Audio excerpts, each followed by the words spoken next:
World of Tanks with Dangerously Incompetent. The review of the Renault Otsu, Japanese Tier 1 light tank.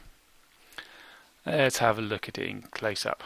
Isn't it a magnificent beast? Sleek lines, powerful shin, thrusting gun.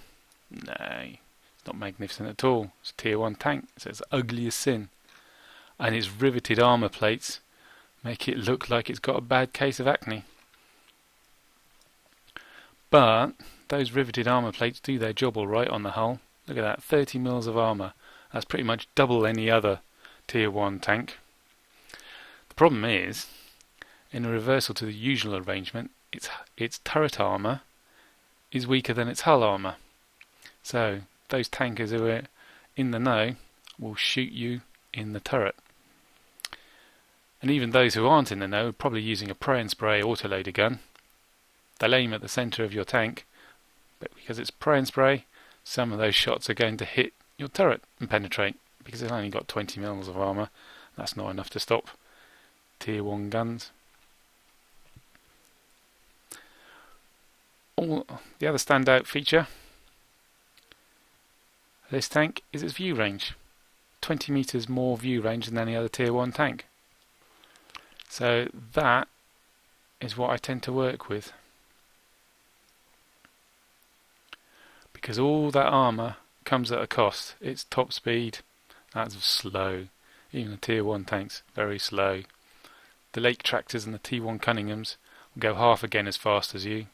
So you can spend a lot of your time simply trying to keep up with the front line where your allies are charging ahead.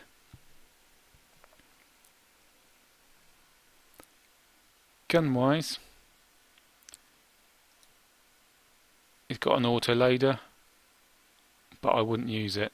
To use an autoloader effectively, you've got to get close to your enemy and ideally shoot them in the rear, because it's got a lower penetration than the cannons, and you simply don't have the speed to get in position to use the autoloader.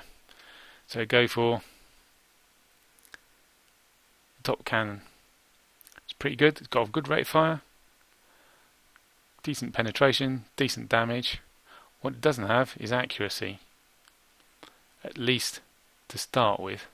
Its dispersion of 0.5 is pretty bad. I mean, the machine gun has got a dispersion of 5.56. This dispersion 0.5 is awful accuracy when you're snapshotting, and it's got a long aim time. But at the end of that aim time, the dispersion has dropped a lot, and you've got an accurate shot. The other thing with this gun is, it doesn't show it here, and it doesn't show it here. But what it doesn't show is it has great declination, i.e. its gun can point down a long way in front of it. And that's of use when you're going hull down on the backside of a crest.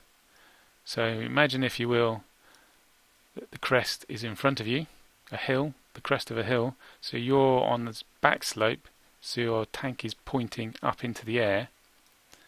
You drive up to the crest so that you can just get a view down the gun just over the crest.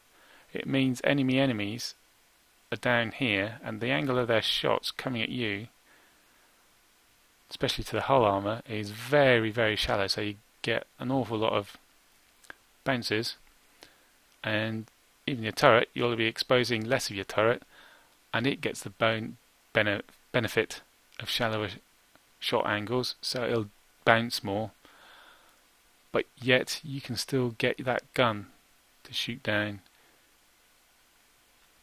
and shoot the enemy.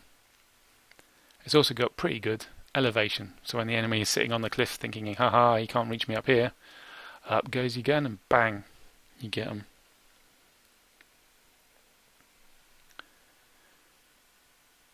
So how do I play this tank? Well, with its low speed, its long aim time, play it as a sniper. I tend to play as a sniper anyway, but that's what this tank is good for. It's not good for flanking, it simply doesn't have the speed. It's not good for brawling, because when you're up close, people can easily hit your turret, which is your weak point. And it's slow to pull out of cover and slow to hide, get back into cover and hide. You can also spend time spotting, although with its slow speed it's hard to get to a decent position before the enemy spot you.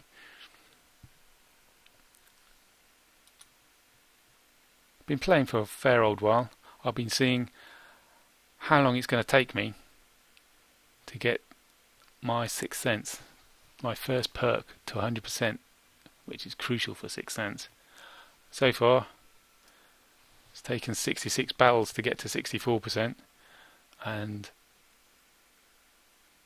now the experience points cost for every point of perk is going up. It's going to take me a long time to get to 100%, I reckon. But it's been pretty good to me, with a 73% win rate. Not bad at all. So that's my overall impression of the tank. Not bad at all. Not the best tier 1, but it's certainly not the worst. Happy tanking!